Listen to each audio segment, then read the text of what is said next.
I never thought I'd end up in one of those neighborhood horror stories. But here we are. My name's Michael, and until 6 months ago, I was just a regular homeowner trying to keep my lawn alive in Sunnyside Estates. Quiet community, good people, at least most of them. It all started when I upgraded to a smart sprinkler system. After years of dealing with droughts, I wanted something water-efficient and eco-friendly. The system I chose was high-tech. It synced with local weather forecasts, adjusted based on soil moisture, and changed settings automatically with the seasons. Not cheap, but worth every penny. My lawn looked amazing, and I was using about 40% less water than before. 3 days after installation, I got my first email from Karen Wilson, our lovely HOA president. And yes, she lives up to the name. Karen had ruled our HOA for over 4 years, and somewhere along the way, she started treating her volunteer role like a full-time dictatorship. The email claimed my sprinkler system violated HOA regulations because I didn't file the proper paperwork. I replied politely, attached the approval email I got from the architectural committee weeks earlier, and figured that would settle things. I was wrong. The next morning, I woke up to a giant orange violation notice taped to my mailbox. According to Karen's latest crusade, my sprinklers were now running outside of HOA-approved watering hours. That didn't make any sense. My system was pre-programmed to run only during the county's allowed times. Still, I double-checked the logs. Sure enough, everything was in compliance. I even sent Karen screenshots proving it. Her reply? Computer data can be altered. I saw them running at 2 p.m. on Wednesday with my own eyes. That was a complete lie. Then, over the weekend, I caught her slowly walking past my house, phone in hand, snapping pictures of my lawn and sprinkler heads like she was gathering evidence for a court case.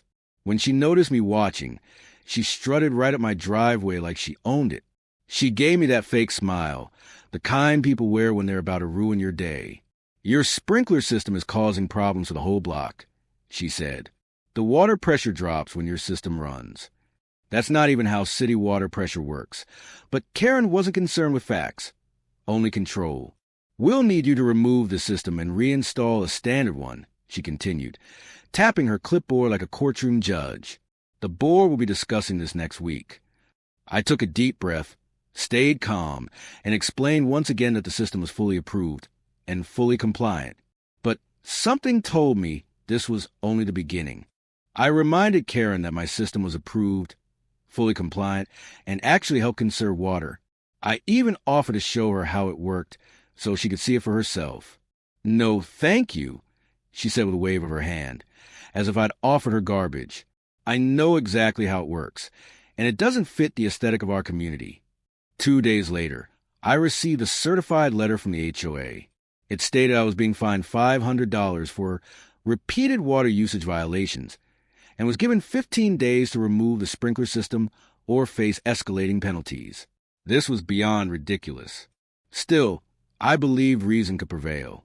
I decided to attend the next HOA board meeting to present my case. The meeting was held at the community clubhouse. I came fully prepared.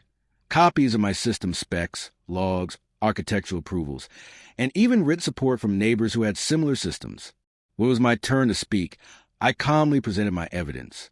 Several board members nodded along, clearly receptive and even impressed by how efficient and eco-friendly the system was. But Karen kept interrupting. He's using technical jargon to confuse the issue, she snapped. The real problem is that his system violates the traditional values of our community. After the meeting, one of the board members, Tom, approached me in the parking lot. He looked around before speaking.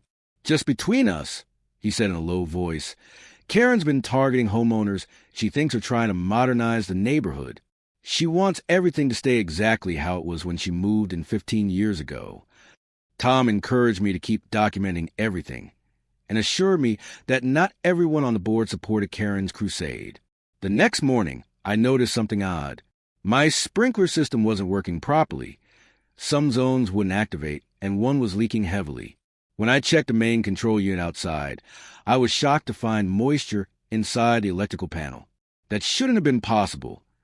It was sealed and weatherproof by design. Looking closer, I spotted tiny puncture marks in the rubber gasket. Someone had tampered with it. Luckily, after my first run-in with Karen, I had installed a small security camera above my front door.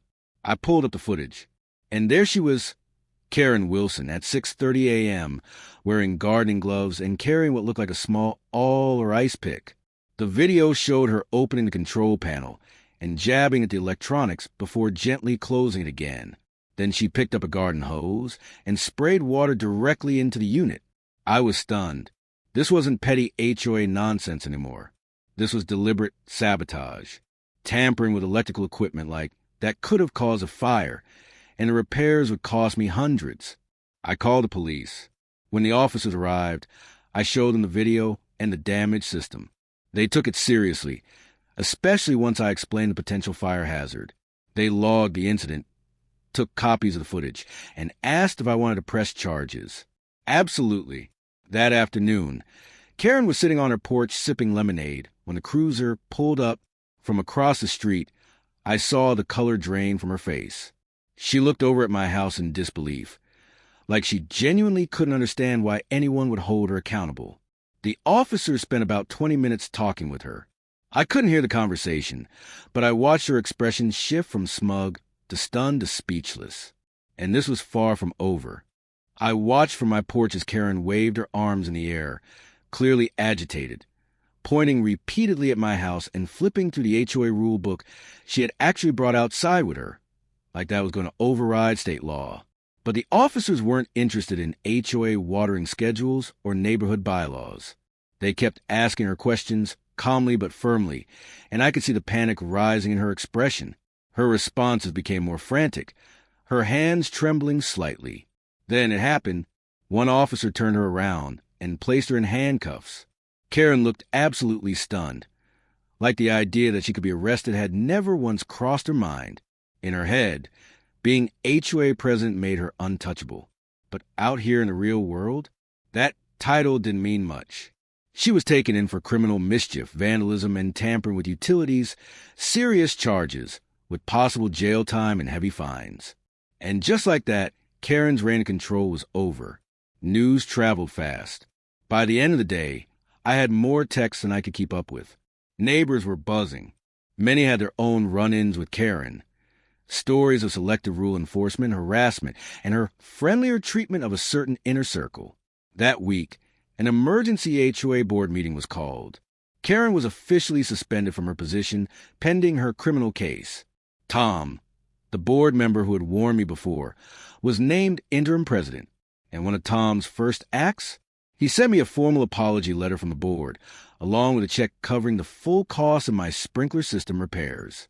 A few weeks later, Karen appeared in court. She pleaded no contest to reduced charges, accepting a sentence of probation, community service, and an order to pay restitution for damage. The judge also barred her from serving on the HOA board for at least 5 years.